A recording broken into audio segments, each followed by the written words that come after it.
ಇದ್ರ ಜೊತೆಗೆ ಇನ್ನಷ್ಟು ಇಂಟ್ರೆಸ್ಟಿಂಗ್ ಆದಂಥ ಸುದ್ದಿ ಬರ್ತಾ ಇದೆ. JDS ಸರ್ಕಾರದ ವಿರುದ್ಧ ಹೋರಾಟ ಮಾಡೋದಕ್ಕೆ ತೀರ್ಮಾನ ಮಾಡಿದೆ. ಸಾಕಷ್ಟು ದಿನಗಳ ಬಳಿಕ ಈಗ ಬೆಲೆ ಏರಿಕೆ ವಿರುದ್ಧ ಸಮರ ಸಾರಕ್ಕೆ JDS ಬಿಗ್ ಪ್ಲಾನ್ ಅನ್ನ ಮಾಡ್ಕೊಂಡಿದೆ. ಕಾಂಗ್ರೆಸ್ನನ್ನ ಅದರದೇ ಬಲೆಯಲ್ಲಿ ಸಿಲುಕಿಸೋದಕ್ಕೆ JDS ಈಗ ವಿನೂತನವಾದಂಥ ಪ್ಲಾನ್ ಮಾಡ್ಕೊಂಡಿದೆ ಅಂತ ಮಾಹಿತಿ ಲಭ್ಯವಾಗ್ತಾ ಇದೆ. ಸರ್ಕಾರದ ವಿರುದ್ಧ ಬೆಲೆ ಸಮರಕ್ಕೆ ದಳಪತಿಗಳು ಈಗ ಆಯುಧವನ್ನ ರೆಡಿ ಮಾಡ್ಕೊಂಡಿದ್ದಾರೆ. 40% ಸರ್ಕಾರದ ಮಾದರಿಯಲ್ಲಿ ಹೋರಾಟ ಮಾಡೋದಕ್ಕೆ ಮುಂದಾಗ್ತಾ ಇದ್ದಾರೆ. ಹೀಗಾಗಿ ಮುಂದಿನ ವಾರ ರಸ್ತೆಯಲ್ಲೂ ಕೂಡ 40% ಮಾದರಿಯಲ್ಲೇ ಪ್ರತಿಭಟನೆ ಮಾಡೋದಕ್ಕೆ ದಳಪತಿಗಳು ಸಜ್ಜಾಗಿದ್ದಾರೆ. ಏನು ಮಾಡ್ತಾರೆ, ಹೇಗೆ ಹೋರಾಟ ಮಾಡ್ತಾರೆ, ಇದೆಲ್ಲವನ್ನು ಕೂಡ ಕಾದು ನೋಡಬೇಕಾಗಿದೆ. ಇದರ ಜೊತೆಗೆ JDS ಈ ಒಂದು ಹೋರಾಟವನ್ನು ವಿನೂತನವಾಗಿ ಮಾಡೋದಕ್ಕೆ ರೆಡಿ ಆಗ್ತಾ ಇದೆ. ಹಾಗಾದರೆ JDSನ ಪ್ಲಾನ್ ಏನು, ಜೊತೆಗೆ ಹೋರಾಟದ ಮಾದರಿ ಹೇಗಿರುತ್ತೆ, ಈ 40% ಮಾದರಿಯ ಹೋರಾಟ ಅಂದರೆ ಏನು, ಈ ಸ್ಟೋರಿ ನೋಡೋಣ ಬನ್ನಿ. ನನ್ನ ವಾರ್ ಈ ಸರ್ಕಾರದ ವಿರುದ್ಧ ನನ್ನ ಹತ್ರ ಟನ್ ಗಟ್ಟಲೆ ಇದೆ ಮೆಟೀರಿಯಲ್ಗಳು, ಕೆಣಕಬೇಡಿ. ನನ್ನ ಪ್ರಾರಂಭ ಮಾಡ್ತೀನಿ ಅಂತಕ್ಕಂಥದ್ದನ್ನ ನಾಡಿನ ಜನತೆಗೆ ನನ್ನ ಮಾಧ್ಯಮದ ಸ್ನೇಹಿತರ ಮುಖಾಂತರ ಪ್ರಥಮವಾಗಿ ಇವತ್ತು ಘೋಷಣೆ ಮಾಡ್ತಾ ಇದ್ದಾರೆ. HD Kumaraswamy is back. ರಾಜ್ಯ ರಾಜಕಾರಣದಿಂದ ಸ್ವಲ್ಪ ಅಂತರ ಕಾಯ್ದುಕೊಂಡಿದ್ದ HDK ಮತ್ತೆ ದೊಡ್ಡ ಸದ್ದು ಮಾಡ್ತಲೇ ವಾಪಸಾತಿ ಘೋಷಿಸಿದ್ದಾರೆ. ಇಂದಿನ ಕುಮಾರಸ್ವಾಮಿ ಸ್ಟೋರಿ ಹೇಳೋ ಮೊದಲು JDS ಸರ್ಕಾರದ ವಿರುದ್ಧ ತೊಡೆ ತಟ್ಟಲು ಸಜ್ಜಾಗಿರೋ ಯೋಜನೆಯನ್ನ ಹೇಳ್ತೀವಿ ಕೇಳಿ.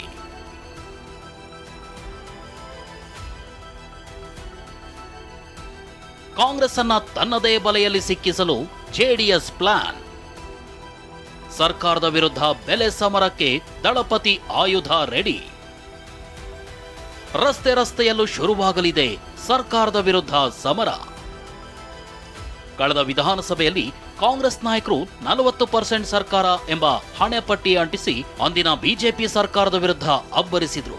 ಈಗ JDS ಅದೇ ಆಯುಧವನ್ನ ಕಾಂಗ್ರೆಸ್ ಸರ್ಕಾರದ ವಿರುದ್ಧ ಝಳಪಿಸಲು ರೆಡಿಯಾಗಿದೆ.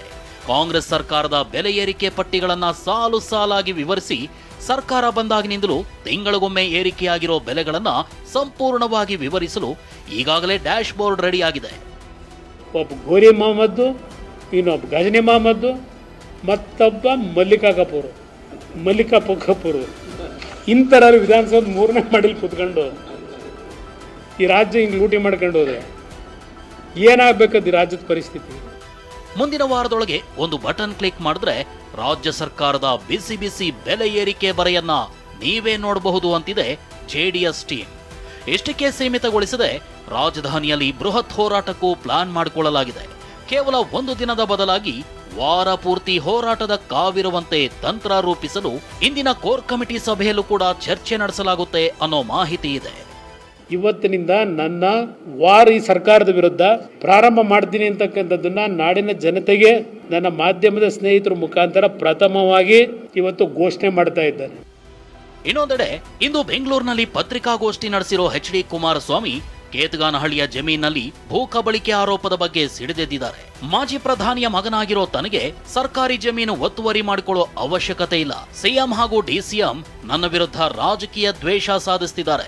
ಇಷ್ಟು ದಿನ ಸುಮ್ಮನಿದೆ, ಆದ್ರೆ ಈಗ ಅವ್ರ ವಿರುದ್ಧ ಯುದ್ಧ ಸಾರ್ತೀನಿ ಅಂದಿದ್ದಾರೆ. ಯಾರ್ಯಾರ ಆಸ್ತಿ ಎಷ್ಟಿದೆ ಅಂತ ಗೊತ್ತಿದೆ, ಅದನ್ನ ಬಹಿರಂಗ ಮಾಡ್ತೀನಿ ಅಂತ ಗುಡುಗಿದ್ದಾರೆ. ರಾಜ್ಯದಲ್ಲಿ ವೈಯಕ್ತಿಕ ದ್ವೇಷಕ್ಕೋಸ್ಕರ ಯಾರ ಮೇಲೂ ನಾನು ಹೋರಾಟ ಮಾಡಿಲ್ಲ. ಪಾಪ ನಮ್ಮ ಡೆಪ್ಟಿ CM ಹೇಳಿದ್ರು, ನನ್ನ ಹೆಂಡತಿ ಎಂಥದ್ದು ನನ್ನ ತಮ್ಮ ಎಲ್ಲರ ಮೇಲೂ ಕೇಸ್ ಹಾಕ್ಸ್ಬಿಟ್ಟಿದ್ರು 2007ರಲ್ಲಿ. ನಾವು ಅನುಭವಿಸಿಲ್ವಾ ಅಂತ ಹೇಳೋರೆ. ಆಮೇಲೆ ನನಗೇನ್ರಿ ಸಂಬಂಧ, ಬಳ್ಳಾರಿಗೂ ನನಗೂ ಸಂಬಂಧ ಏನು? ನಾನು ಬರೀ ಇಲ್ಲಿ ಮಾತ್ರ, ಎಲ್ಲಿ ಕನಕಪುರದಲ್ಲಿ ಮಾತ್ರ ಕದ್ದು ಹೊಡೆದಿದ್ದೀನಿ, ಬಳ್ಳಾರಿವರೆಗೆ ಹೋಗೇ ಇಲ್ಲ ಅಂತ ಹೇಳಿದ್ರು. ಮೊನ್ನೆಲ್ಲೆಲ್ಲೋ ನನ್ನ ಹತ್ರ ಟನ್ ಗಟ್ಟಲೆ ಇದೆ ಮೆಟೀರಿಯಲ್ಗಳು, ಕೆಣಕಬೇಡಿ. ನನ್ನ ಈ ಸರ್ಕಾರ ಕೇಳ್ತೀನಿ. ಗೋಮಾಳ ಒತ್ತುವರಿ ಮಾಡ್ಕೊಂಡಿದ್ರೆ ನಾನು ಹಲವಾರು ಬಾರಿ ಹೇಳಿದ್ದೀನಿ, ಸರಿಪಡಿಸ್ಕೊಳ್ರಪ್ಪ, ಮಾಡ್ಕೊಳ್ರಪ್ಪ, ತಗೊಂಬಿಡಿ ಅಂತೇಳಿ. ಇಷ್ಟು ಮಟ್ಟಿಗೆ ಈ ರೀತಿ ನೀಚತನದಲ್ಲಿ ಒಬ್ಬ ವ್ಯಕ್ತಿಯ ಕ್ಯಾರೆಕ್ಟರ್ ಅಸೋಸಿಯೇಷನ್ ಮಾಡಬಾರದು. ದಾಖಲೆ ಇದ್ರೆ ಬಿಡುಗಡೆ ಮಾಡಿ.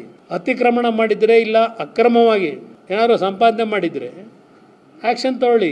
ಇವತ್ತು ಈ ಸರ್ಕಾರದಲ್ಲಿ ಇರ್ತಕ್ಕಂಥ ಭಾಳ ವ್ಯಕ್ತಿಗಳೇನಿದ್ದಾರೆ ರಾಜಕಾರಣದಲ್ಲಿ, ಇವತ್ತು ನನ್ನ ಒಂದು ಆಸ್ತಿಯ ವಿಷಯದಲ್ಲಿ ರಾಜ್ಯದಲ್ಲಿ ನಾಡಿನ ಜನತೆ ಮುಂದೆ ಏನೋ ಕುಮಾರಸ್ವಾಮಿ ಅಪರಾಧ ಮಾಡಿದ್ದಾನೆ ಅಂತಕ್ಕಂಥದ್ದು ಬಿಂಬಿಸ್ಲಿಕ್ಕೆ ಏನು ಹೊರಟಿದ್ದೀರಿ?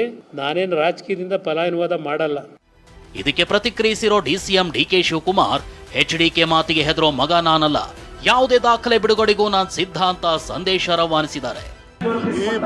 ಎಷ್ಟು ಭೂಲೋಕ ಇದೆಯೋ ಅಷ್ಟು ವ್ಯವಹಾರ ಇದ್ರು ದಯವಿಟ್ಟು ಬಿಡುಗಡೆ ಮಾಡಲಿ.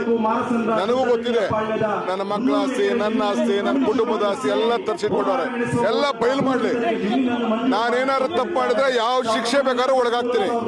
ಈ ಕುಮಾರಸ್ವಾಮಿಗೆ ಇವ್ರಿಗೆಲ್ಲ ಎದುರುವಂತ ಮಗ ಅಲ್ಲ ನಾನು. ಇನ್ನು ಗದ್ದಲ ಗಲಾಟೆಗಳ ನಡುವೆ ಜೆಡಿಎಸ್ ಪಾಳೆಯದಲ್ಲಿ ಬಿಜೆಪಿ ಜೊತೆಗಿನ ಹೊಂದಾಣಿಕೆ ಬಗ್ಗೆಯೂ ಕೂಡ ಒಳಗೊಳಗೆ ಚರ್ಚೆ ನಡೆದಿದೆ.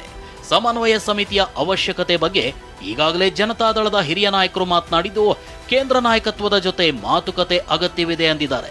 ಅಲ್ಲದೆ ಎರಡೂ ಪಕ್ಷಗಳು ಅಂತರ ಬಿಂಬಿಸಿದ್ರೆ ಅದು ಕಾಂಗ್ರೆಸ್ಗೆ ಅನುಕೂಲ ಹಾಗೂ ಪಕ್ಷದ ಕಾರ್ಯಕರ್ತರಲ್ಲೂ ಗೊಂದಲ ಉಂಟಾಗಲಿದೆ. ಈ ಹಿನ್ನೆಲೆಯಲ್ಲಿ ಶೀಘ್ರದಲ್ಲೇ ಸಮಸ್ಯೆ ಬಗೆಹರಿಸಲು ದಳಪತಿಗಳು ಉತ್ಸುಕರಾಗಿದ್ದಾರೆ. ಸುನಿಲ್ ಜೊತೆ ಪ್ರಮೋದ್, ಟಿವಿ9 ಬೆಂಗಳೂರು.